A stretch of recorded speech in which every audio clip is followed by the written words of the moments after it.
vous pouvez acheter, pour connaître justement le beau modèle que suivent ces gens, achetez Ibn Hisham, la biographie, vous voyez la vie du prophète, c'est aux éditions Fayard 2004, ou même à la limite, c'est devenu maintenant Ibn Ishaq aux éditions Al-Buraq 2001, hein, vous voulez www.buraq.com, vous avez ça. Et alors je vais vous raconter, pour montrer la merveilleuse douceur du prophète de l'islam, que tout musulman imite, que tout musulman respecte, que tout musulman honore. Écoutez bien, c'est dans la Sira 2, 51-58. J'ai pris dans les deux auteurs, hein, et vous allez voir comment le prophète de l'islam a agi, puisque vous dites, vous avez dans mon envoyé un beau modèle. Regardez, il y avait un homme qui s'appelait Ka'b ibn al-Ashraf.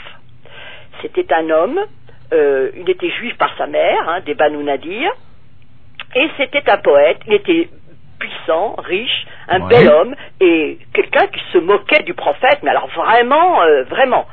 C'est moi, ça? Or, Mahomet, il avait vaincu les gens à la Mecque, à la bataille de Badr, et voilà que, eh bien, ce fameux Ka'b ibn al-Ashraf, il dit, c'est pas possible, enfin attendez, là, c'est incroyable que Mahomet ait pu tuer des gens qui sont des nobles, des arabes, vraiment des princes.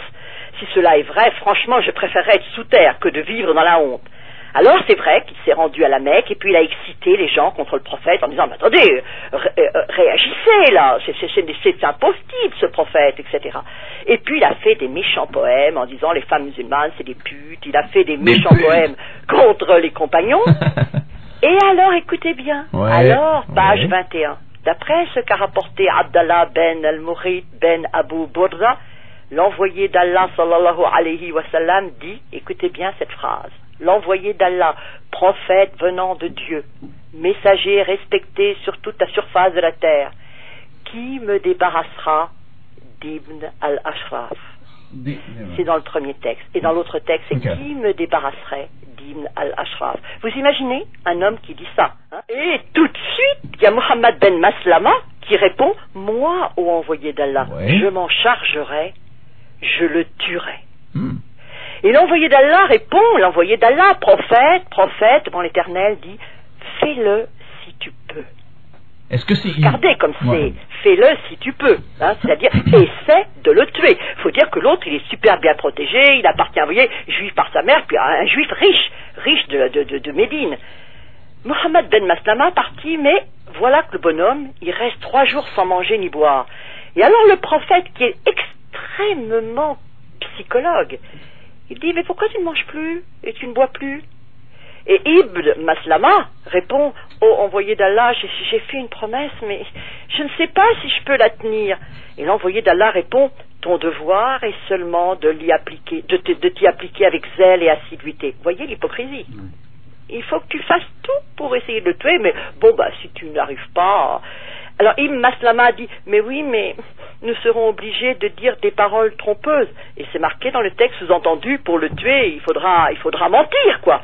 L'envoyé d'Allah répondit, dites ce que vous voulez, écoutez bien, dites ce que vous voulez, cela vous est permis. C'est page 21, Ibn Ishaq. Alors Ibn Maslama et quelques-uns de ses amis, ils se jurèrent de tuer Ka'b et ils vont en quelque sorte envoyer chez lui son frère de lait. Donc un poète appelé Silkan Ibn Salama, donc le frère de lait, et puis il va chez Ka'b ibn Ashraf et puis il dit, voilà, on en a assez de Mahomet, franchement c'est quelqu'un qui nous ennuie à Médine, il faudrait... Alors évidemment, Ka'b ibn Ashraf, il dit, ah ben oui, c'est vrai, c'est pas mal.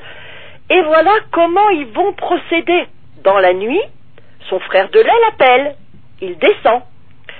Parce qu'attention, il se méfiait, mais là on ne se méfie pas de quelqu'un qui, vous voyez, qui est son frère de lait, qui a eu la même nourrice, donc il descend, et puis il dit, voilà, tu vois, je te présente des amis, on en a tous assez de ce prophète, vraiment dans Médine, il nous pourrit la vie. Ils marchèrent durant 1 heure, et regardez, il introduisait, ce fameux frère de lait, ce traître, Abu Naïla, il introduisait sa main dans les cheveux de Ka'b en disant, oh, comme tu sens bon, je n'ai jamais senti un meilleur parfum. Il répétait le même geste pour mettre l'autre en confiance. Et le poète juif était tout détendu. Et tout d'un coup, écoutez bien, ça se précipite. Silkan saisit les mèches de Ka'b ibn Ashraf et dit à ses compagnons, allez, frappez maintenant. Frappez cet ennemi de Dieu. Et ils sont tellement désireux de le frapper que leurs sabres s'abattaient. Vous savez, ils mettent tous, ils prennent leur épée, ils veulent tous frapper ensemble, et le résultat, c'est qu'ils n'y arrivent pas, parce que vous savez, les sabres se heurtent sans atteindre le but. Et alors Karb, évidemment, il pousse des cris si forts que les maisons autour s'éclairent, et Ibn Maslama dit, écoutez bien, voyant que nos sabres ne servaient pas à grand-chose, je me souvins que j'avais à la taille un poignard effilé. Je lui plongeais dans le ventre et y enfonçais de tout mon poids. Le stylet, c'est-à-dire le sort de petit poignard, ressortit de son bas-ventre et l'ennemi de Dieu s'écroula.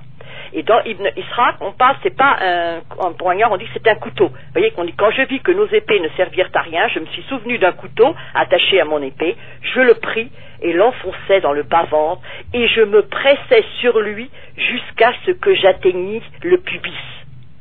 Ensuite... What the fuck? Attendez, ok, continue, excusez-moi. Alors, nous arrivâmes chez l'envoyé d'Allah à la fin de la nuit. Le prophète ne dormait pas, il était en train de prier, tu parles mon œil. Il sortit vers nous, nous l'informâmes du meurtre de Karb, et il y avait un des compagnons, vous savez, ceux qui avaient perpétré, qui était un peu blessé. Le prophète cracha sur la blessure, car il était aussi guérisseur. Et le lendemain, écoutez bien ça, en apprenant la mort de Karb ibn al-Ashraf, le poète juif, les juifs furent pris de peur et chacun se mit à craindre pour sa vie. Page 232. Mais attendez, ce qui est extraordinaire, c'est que ça continue. Page 232, Ibn Hisham. Le prophète alors recommanda à ses compagnons, écoutez bien, tout juif qui vous tombe sous la main, tuez-le. Et page 25 de Ibn Ishaq, l'envoyé d'Allah a dit, tuez tout homme juif dont vous vous emparez. Vous imaginez, dans l'inconscient actuel, vous avez dans mon envoyé un beau modèle. Alors, voyez, c'est ça, et attendez, vous allez voir, il y en avait quand même des Arabes, parce qu'on dit, oh mais le prophète, c'est normal, il fallait qu'il se défende contre... Mais attendez, il y a quand même un Arabe, et il est cité qu'il n'était pas musulman, et qui demanda à son frère, dis donc, toi, c'est toi qui as tué Karb ibn Yahuda, donc un juif. Il dit, oui, c'est moi. Et il répond, tu vas donc t'engraisser de la fortune de cet homme, tu n'es qu'un vil individu. Et regardez ce que répond l'autre, j'ai reçu l'ordre de le tuer, de quelqu'un à qui j'obéirais, même s'il m'ordonnait de te tuer toi. Et le frère, il a tellement été étonné de la réplique, qu'il s'en alla choqué. On raconte qu'il se réveillait la nuit en sursaut, il était obsédé, parce qu'il s'est dit, oh là là là là. Donc un matin, il s'est réveillé, il a dit, ah ça c'est une religion. Et puis il s'est converti à l'islam.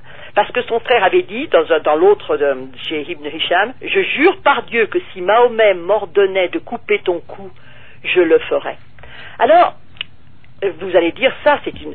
Et ça, je dis, c'est une religion qui porte de la violence, intrinsèquement violente. Mais attendez, quand vous dites religion de paix, page 64 du même Ibn Ishaq, vous avez le lavage des épées. Attendez, le lavage des épées, c'est pas la cueillette des pâquerettes, hein.